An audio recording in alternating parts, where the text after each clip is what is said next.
Sa ngalan ng Ama at ng Anak at ng Espiritu Santo, Amen. ang pagpapala ng ating Panginoong Hesukristo, ang pag-ibig ng Diyos Ama, at ang pakikipagkaisa ng Espiritu Santo, naway sumainyong lahat. At sumaiyo rin.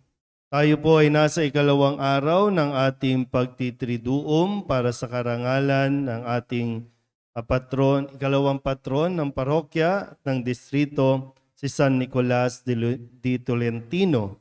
At ngayon din po ay pinagdiriwang natin ang kapisahan ng kapanganakan ng Mahal na Birheng Maria. Mga kapatid, aminin natin ang ating mga kasalanan upang tayo maging marapat gumanap sa banal na pagdiriwang. Inaamin ko sa makapangyarihang Diyos at sa inyo mga kapatid, na lubha akong nagkasala sa isip, sa salita at sa gawa, at sa aking pagkukulang. Kaya isinasamo ko sa Mahal na Birheng Maria, sa lahat ng mga anghel at mga banal, at sa inyo mga kapatid, na ako'y panalangin sa Panginoong ating Diyos. Kawaan tayo ng makapangyarihang Diyos, patawarin tayo sa ating mga kasalanan, at patnubayan tayo sa buhay na walang hanggan. Amen.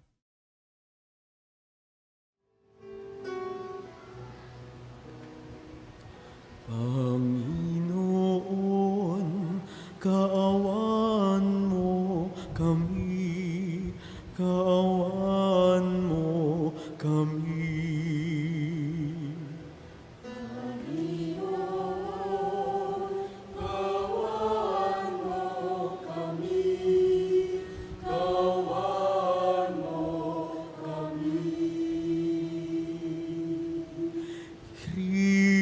Kristo, kaawaan mo kami, kaawaan mo kami.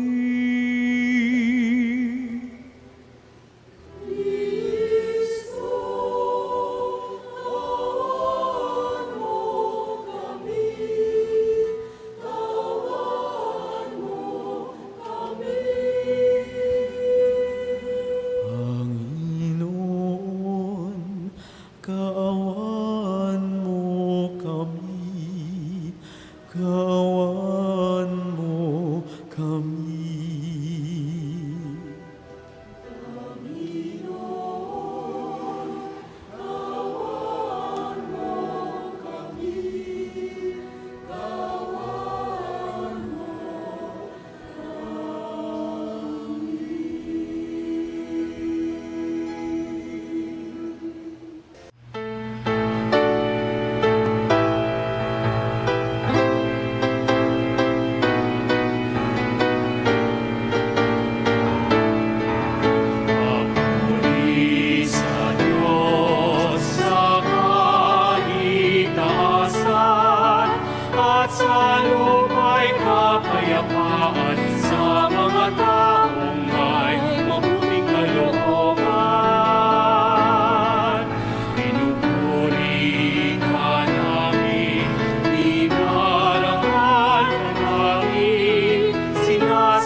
Diyos, Kordero ng Diyos, Anak ng Ama.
Manalangin tayo. Ama naming makapangyarihan, igawad mo ang iyong kaloob sa iyong angkan upang ang mga nagkamit ng pasimula ng kaligtasan sa ipinanganak na Kristo ng Birheng Mahal ay makatanggap ng ibayong kapayapaan sa kapistahan ng pagsilang ni Mariang Ina ng Tanan sa pamamagitan ni Jesucristo kasama ng Espiritu Santo magpasawalang hanggan. Amen. Magsiupo po ang lahat. Pagbasa mula sa sulat ni Apostol San Pablo sa mga taga-Roma. Mga kapatid, alam nating sa lahat ng bagay ang Diyos ang gumagawang kasama ang mga nagmamahal sa Kanya. Ang mga tinawag ayon sa Kanyang panukala sa kanilang ikabubuti, sapagkat sa mula't mula pa'y alam na ng Diyos kung sino ang sa Kanya. Ang mga ito'y itinalaga niyang maging tulad ng Kanyang anak at sa gayon, naging panganay natin siya. At ang mga itinalaga niya noong una pa ay Kanyang tinawag. Ang mga tinawag niya ay Kanya ring pinawalang sala at ang Kanyang mga pinawalang sala ay Kanya namang binigyan ng karangalan. Ang salita ng Diyos. Salamat sa Diyos.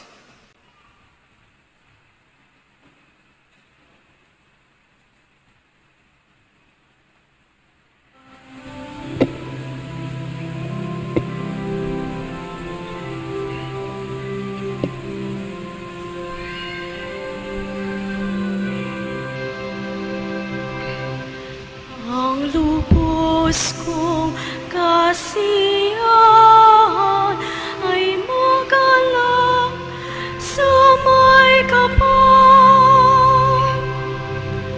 Ang lubos kong kasiyahan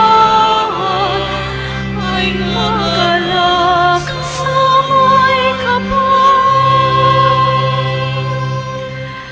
Lubos akong nananalig sa pag-ibig mong matapat. Nagkagalak ang puso ko dahil sa iyong pagliligtas. Ang lubos mong kasiyahan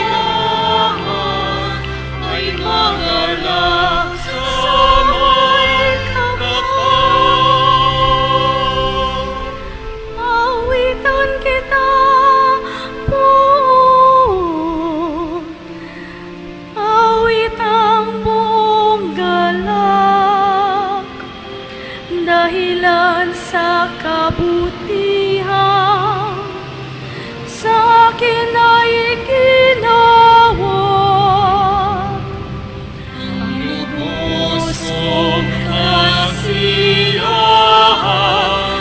ay magalak sa may kapal. Magsiupo po ang lahat.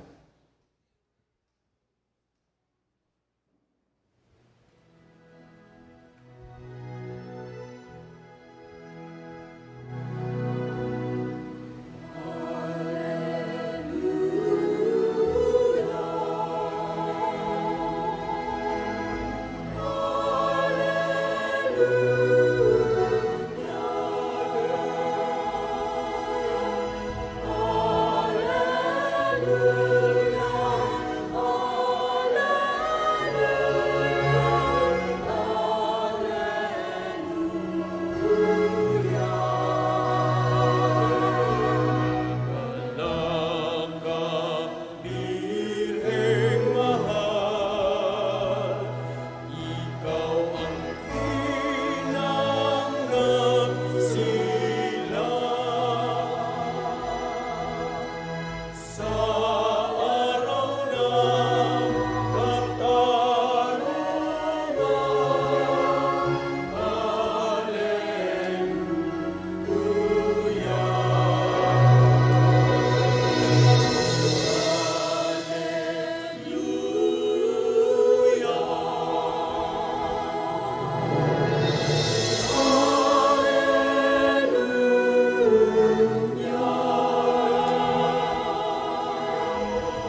Sumainyo ang Panginoon. At sumaiyo rin. Ang mabuting balita ng Panginoon ayon kay San Mateo. Papuri sa iyo, Panginoon.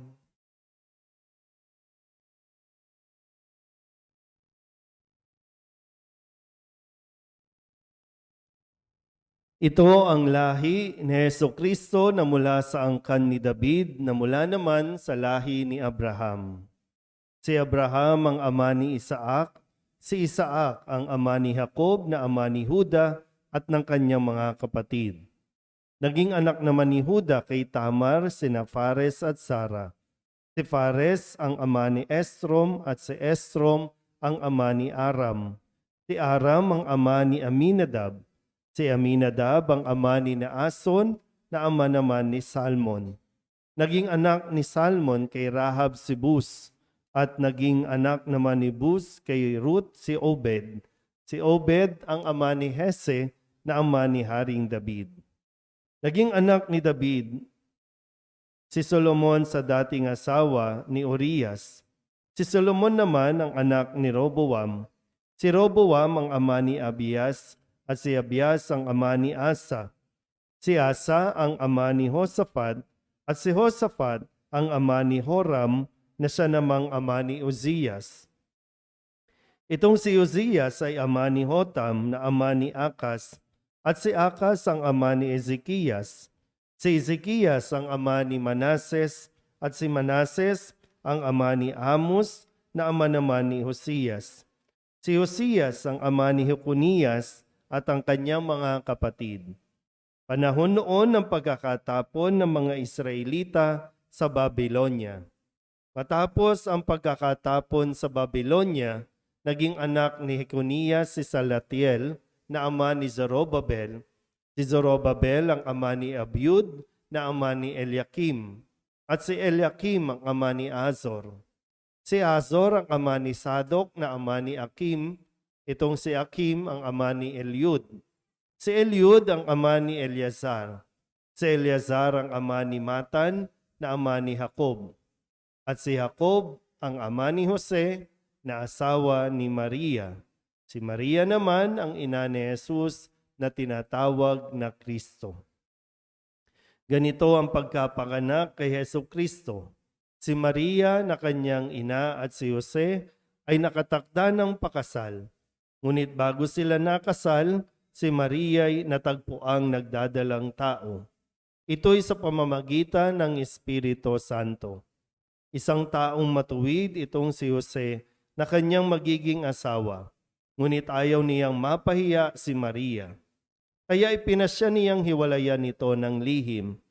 Samantalang iniisip ni Jose ito, nagpakita sa kanya sa panaginip ang isang anghel ng Panginoon. Sabi nito sa kanya, Jose, anak ni David, huwag kang matakot na tuluyang pakasalan si Maria, sapagkat siya'y naglihi sa pamamagitan ng Espiritu Santo. Manganganak siya ng isang lalaki at ito'y pangangalanlan mong Jesus, sapagkat siya ang magliligtas sa kanyang bayan sa kanilang mga kasalanan. Nangyari ang lahat ng ito upang matupad ang sinabi ng Panginoon sa pamamagitan ng propeta. Maglilihi ang isang dalaga at manganganak ng isang lalaki at tatawagin itong Emmanuel. Ang kahulugay, kasama natin ang Diyos. Ang mabuting balita ng Panginoon. Pinupuri ka namin, Panginoong Hesukristo. Magsiupo po lahat.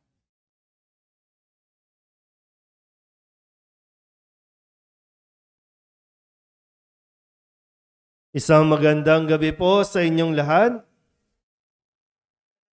Solidad Club para sa ating Panginoon.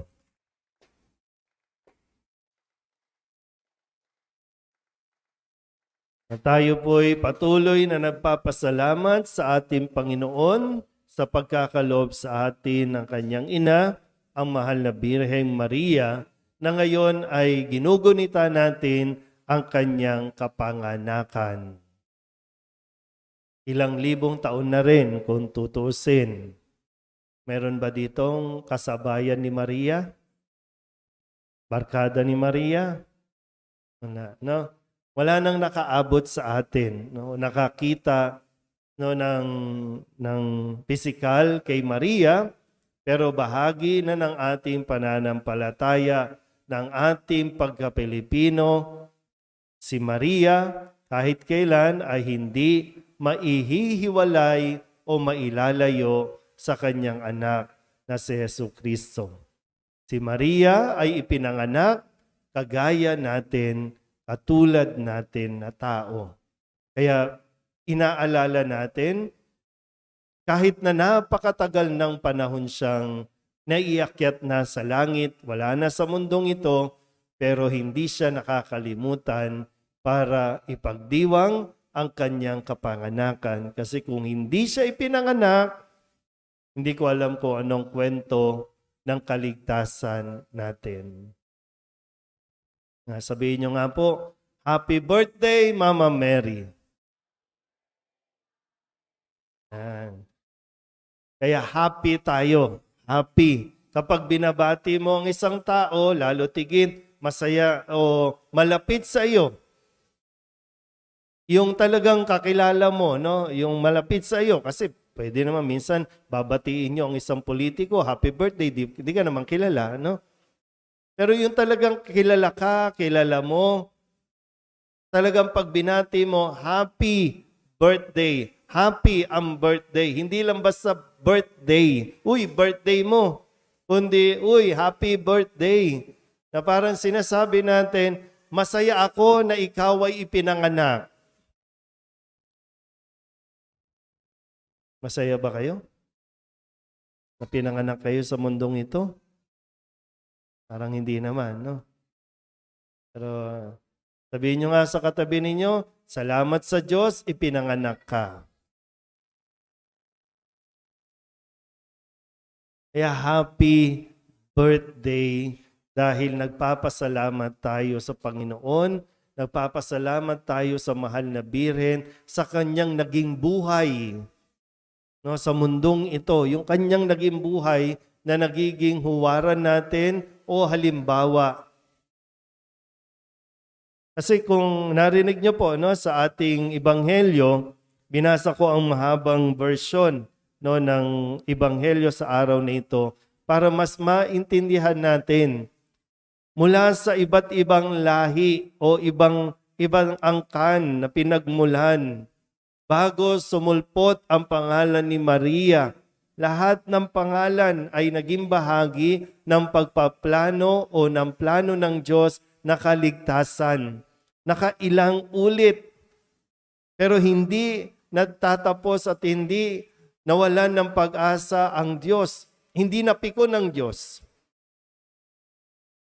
Kasi simula, sabi dito, simula kay Abraham hanggang kay David, mula kay David hanggang sa Babylonia, mula naman kay Jeconias hanggang kay Jacob na naging ama ni Jose, na naging asawa ni Maria.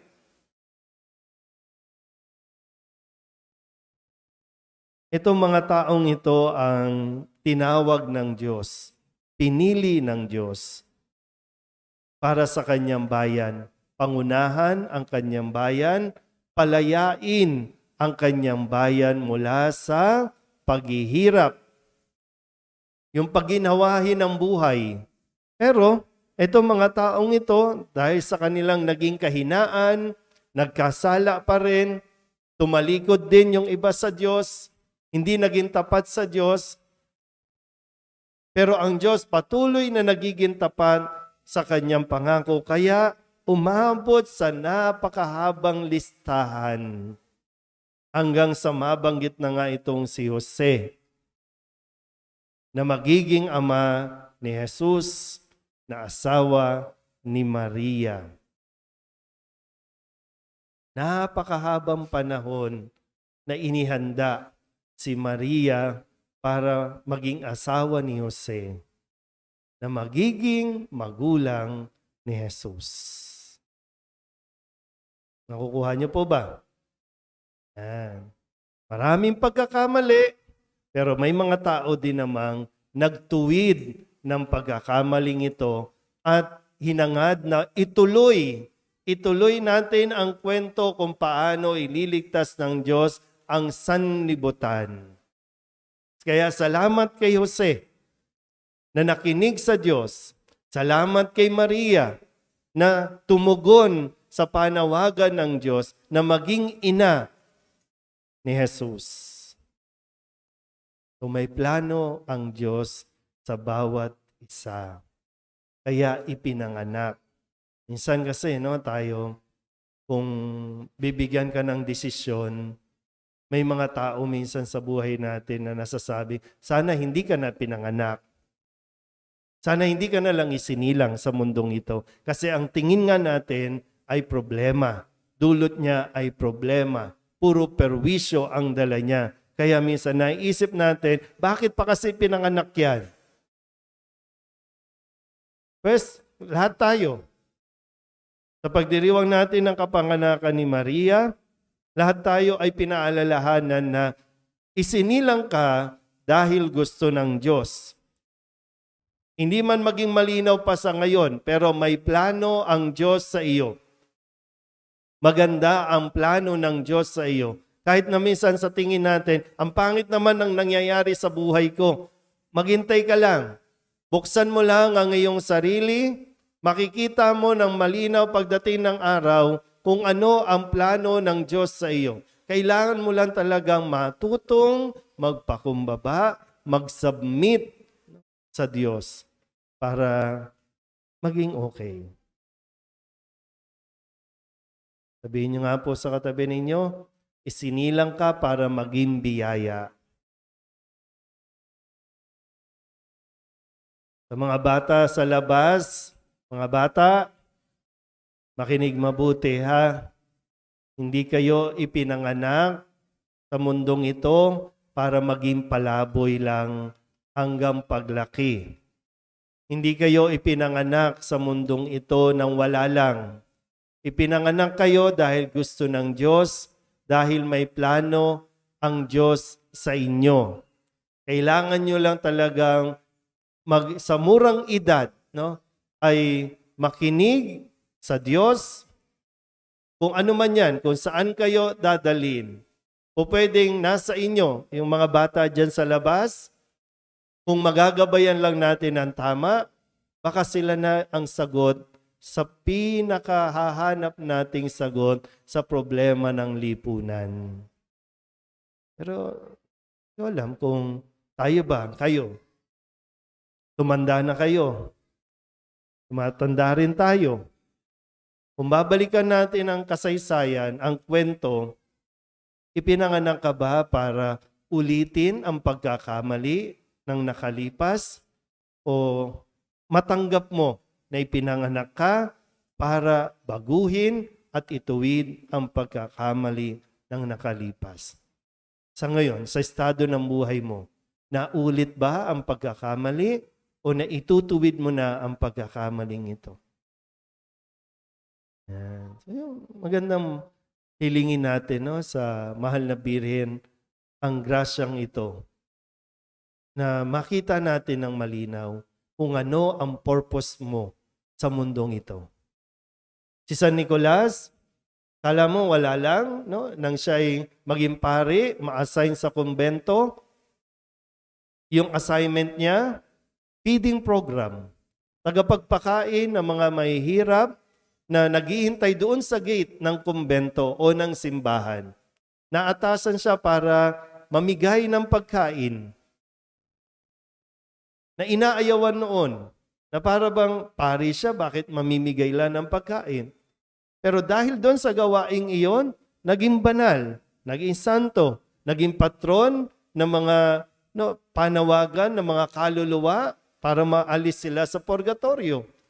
Alam mo, wala lang pero napakalaking ambag ni San Nicolas sa atin. Na pwede mo nga hilingin, San Nicolas, pag kami namatay, sana po, sundin mo kami. Sunduin mo kami sa purgatorio. Maiahon mo kami sa purgatorio. Ganyan. So lahat tayo may silbi. Huwag mong pangatawanan at huwag mong tanggapin na tamad ka o wala kang silbi. Kung ano man yan, kung may sakit ka, minsan mayroong anak na PWD, bakit kasi pinanganak pa? Batang-bata pa lang, ano ba, may hepa na, may sakit na, bata pa lang, comatose na, bata pa lang.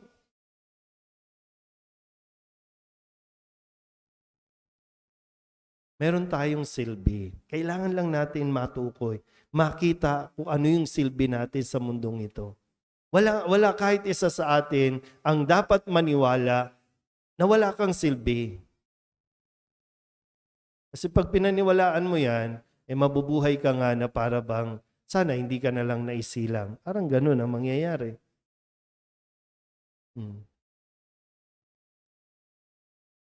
Hindi mo mag-aakala na isang araw magiging pari ako.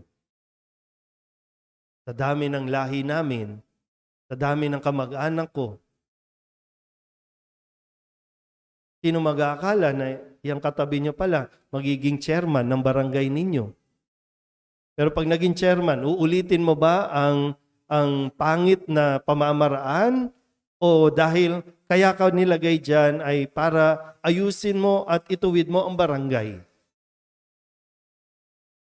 Hindi kayo pinanganak para magtanggap lang ng bayad para bumoto. Mas malalim pa doon, no, ang tawag sa atin ng Diyos. Alam mo, iba sa inyo, pagdating ng araw, magiging ano? O ngayon sana, no? Makita mo, ito ba ang lugar kung saan ako dapat na tinatawag ng Diyos? O baka nagre-resist pa ako? Kasi iba ang gusto ko. Si Maria, may sariling plano din, pero nang ikwento, ipaliwanag sa kanya ang plano ng Diyos para sa kanya din. Sumang-ayon siya, hindi man ito naging malinaw sa kanya sa umpisa, pero nanalig o nanampalataya siya sa mas magandang plano ng Diyos sa buhay niya. Sabihin niyo nga po ulit, Happy birthday, Mama Mary. Magsitayo ang lahat. Magsitayo ang lahat. Sa pagsilang na mahal na Birhen, makikita natin na dumating na sa huling yugto ang plano ng Ama para sa kaligtasan ng mundo. Habang siya ay nasa ating tabi, manalangin tayo sa Diyos na lumalang sa Kanya ng lubos na pinagpala. Ang ating itutugon, sa pamamagitan ni Maria, pagpalain mo kami, O Ama. Sa pamamagitan ni Maria, pagpalain mo kami, O Ama.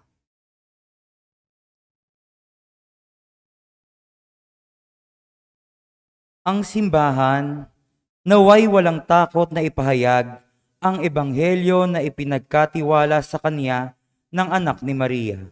Manalangin tayo sa Panginoon. Sa pamamagitan ni Maria, pagpalain mo kami, O Ama.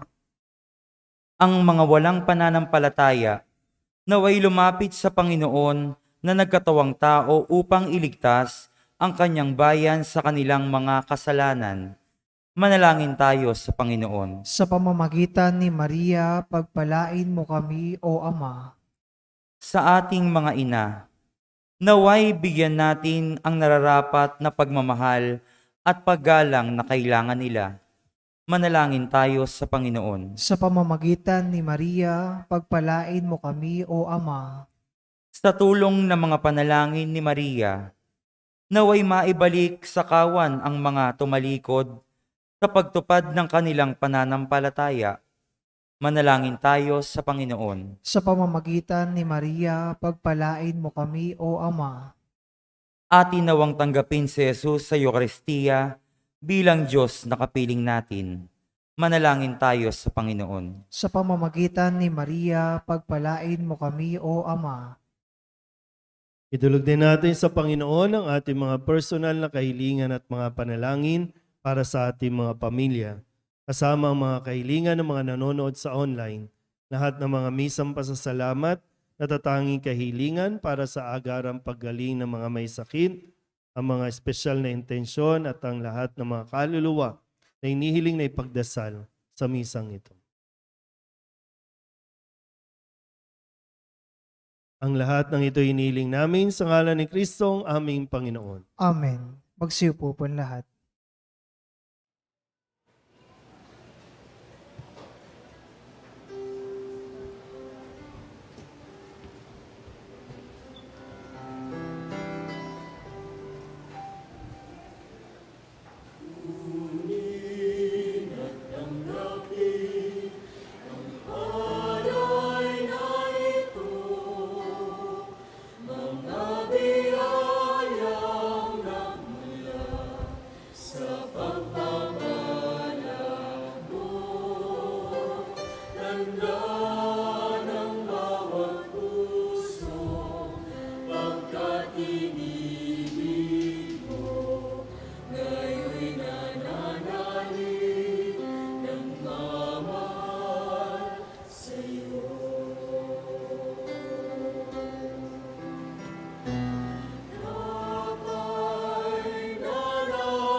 Manalangin kayo mga kapatid upang paghahain natin ay kalugdan ng Diyos Amang makapangyarihan. Tanggapin nawa ng Panginoon itong paghahain sa iyong mga kamay, sa kapurihan niya at karangalan sa ating kapakinabangan at sa buong sambayanan niyang banal.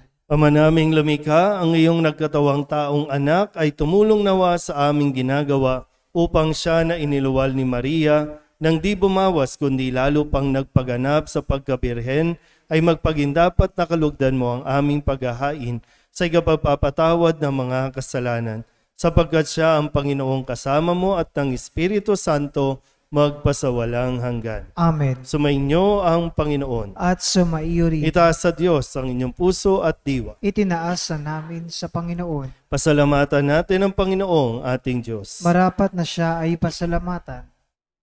Ama naming makapangyarihan, tunay ngang marapat na ikaw ay aming pasalamatan. Ngayong ginugunita ang kapanganakan ng mahal na Birhen Maria. Bukod mong pinapala sa babaeng lahat, ang mahal na Birheng totoong mapalad na iyong piniling maging ina ng iyong anak noong isugo mo siya bilang aming Mesiyas. Sa kapangyarihan ng Espiritong Banal, ang Birhen Maria ay naging inang tunay ng iyong anak na kanyang isinilang bilang liwanag nitong sanlibutan. Kaya kaysa ng mga anghel na nagsisiawit ng papuri sa iyo nang walang humpay sa kalangitan, kami nagbubunyi sa iyong kadakilaan.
Ama naming banal, ikaw ang bukal ng tanang kabanalan, kaya't sa pamamagitan ng iyong Espiritu, gawin mong banal ang kaloob na ito upang para sa aming maging katawan at dugo ng aming Panginoong Hesukristo.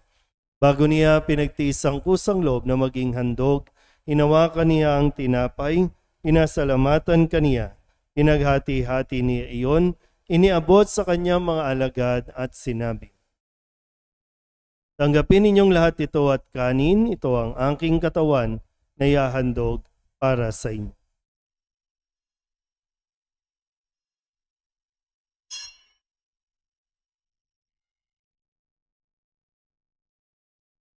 Gayun din naman nang matapos ang hapunan, hinawakan niya ang kalis, muli kaniyang pinasalamatan. Iniabot niya ang kalis sa kanyang mga alagad at sinabi, "Tanggapin ninyong lahat ito at inumin. Ito ang kalis ng aking dugo, ng bago at walang hanggang tipan. Ang aking dugo na ibubuhos para sa inyo at para sa lahat, sa ikapagpapatawad ng mga kasalanan. Gawin ninyo ito sa pag-alaala sa akin."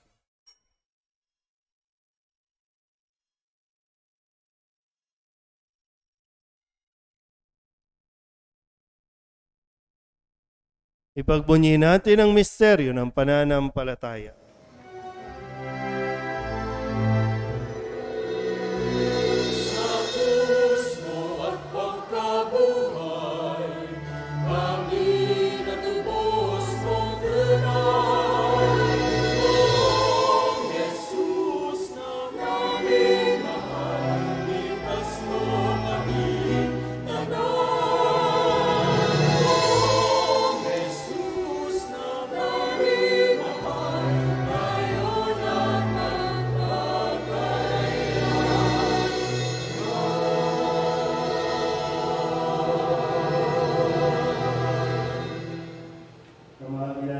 namin ngayon ang pag-alaala sa pagkamatay at muling pagkabuhay ng iyong anak, kaya iniaalay namin sa iyo ang tinapay na nagbibigay buhay at ang kalis na nagkakaloob ng kaligtasan. Kami napapasalamat dahil kami iyong minarapat na tumayo sa harap mo para maglingkod sa iyo. Isinasamo namin kami magsasalo-salo sa katawan at dugo ni Kristo ay mabuklod sa pagkakaisa sa pamamagitan ng Espiritu Santo. Ama, lingapin mo ang iyong simbahang laganap sa buong daigdig. Puspusin mo kami sa pag-ibig, kaysa ni Francisco na aming Papa at ni Jose na aming Obispo at ng Tanang Kaparian. Alalahanin mo sina Jose, Nenita at Guillermo na tinawag mo mula sa daigdig na ito. Nung sila'y binyagan, sila'y nakaisa ni Kristo sa pagkamatay. Ngayong sila'y pumanaw, naway makaisa sila ni Kristo sa pagkabuhay. Alalahanin mo rin ang mga kapatid naming nahimlay na may pag-asang sila'y muling mabubuhay, gayon din ang lahat ng mga pumanaw. Kawaan mo sila at patuloyin sa iyong kaliwanagan. Kawaan mo at pagindapating kaming lahat na makasalo sa iyong buhay na walang wakas. Kaysa ng mahal na Birhen Maria na ina ng Diyos, ng kabiyak ng puso niyang si San Jose.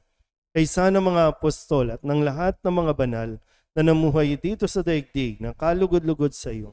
May pagdiwang nawa namin ang papupuri sa ikararangal mo sa pamamagitan ng iyong anak, aming Panginoong Hesukristo. Sa pamamagitan ni Kristo, kasama niya at sa Kanya, ang lahat ng parangal at papuri ay sa iyo, Diyos Ama, makapangyarihan, kasama ng Espiritu Santo, magpasawalang hanggan.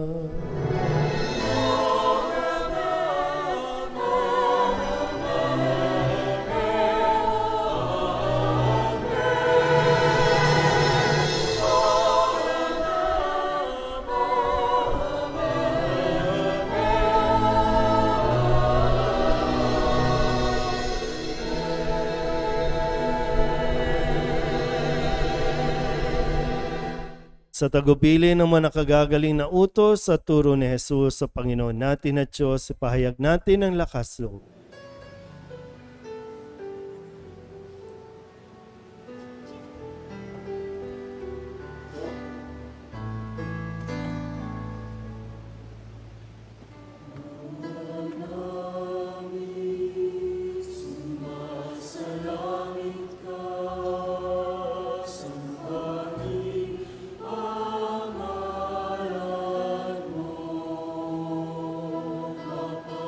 Sa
Hinihiling namin kami iadya sa lahat ng masama, pagkalooban ng kapayapaan araw-araw, iligtas sa kasalanan at ilayo sa lahat ng kapahamakan, samantalang aming pinananabikan ang dakilang araw ng pagpapahayag ng tagapagligtas naming sa Yesu Kristo.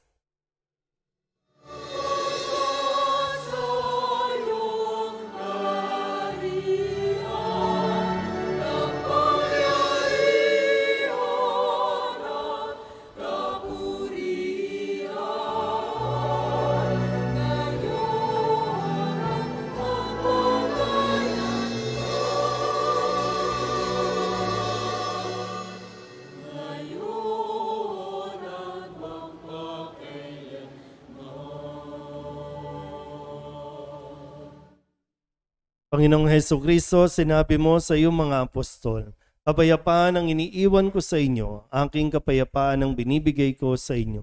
Tunghayan mo ang aming pananampalataya at huwag ang aming mga pagkakasala. Pagkalooban mo kami ng kapayapaan at pagkakaisa ayon sa iyong kalooban, sama ng Espiritu Santo, magpasawalang hanggan. Amen. Ang kapayapaan ng Panginoon ay laging sumainyo. At sumaiyo rin. Magbigayan po tayo ng kapayapaan sa isa't isa.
Ito ang kordero ng Diyos.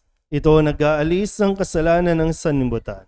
Mapalad ang mga inaanyayahan sa kanyang piging.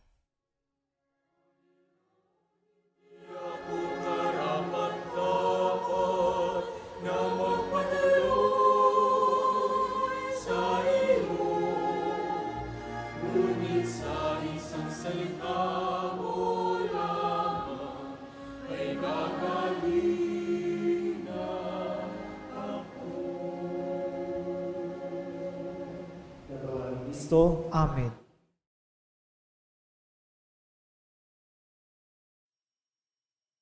Sa iyong kandungan aking natikman ang unang pagmamahal.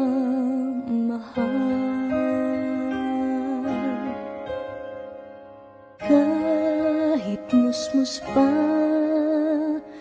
nariyan ka na, kapiling ka aking ina. Hanggang sa pagtulog, ikaw ang kasama, hanggang sa buong magdama. Ipinakilin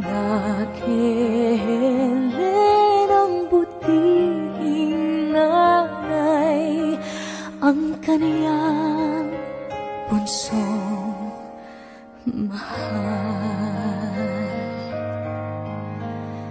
Kahit kailan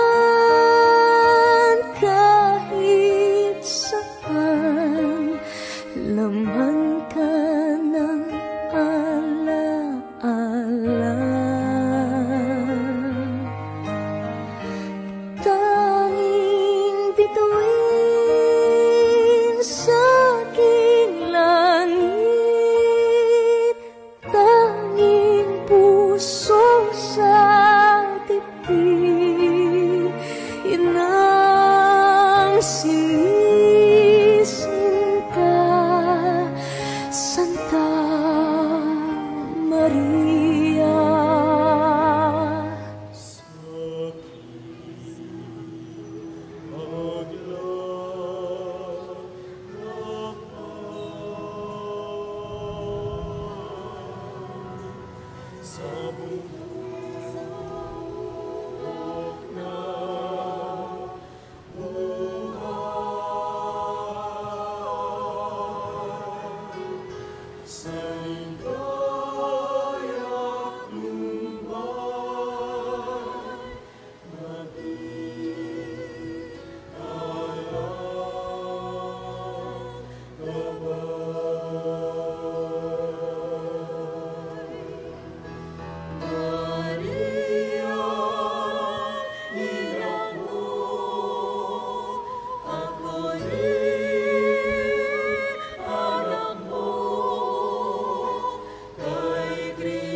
Manalangin tayo.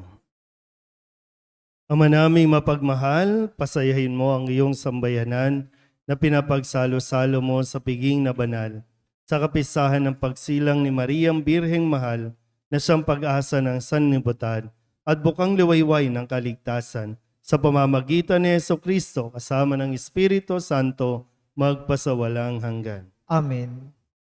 Mula po sa ating Kura Paroko, Father Douglas Badong, ang taos-pusong pasasalamat sa ating mass sponsor na si Florentina San Jose. Maraming salamat po sa mga nag-alay ng sobre, MBG, Legion of Mary, Black Rosary, Catechist, Sambayanihan, Altar Server, at sa lahat na nag-alay sa gabing ito. Gayon din sa mga nagbigay pasasalamat sa pamamagitan ng paghahandog ng mga cake at mamon sa kaarawan ng Mahal na Birheng Maria. Maraming salamat po.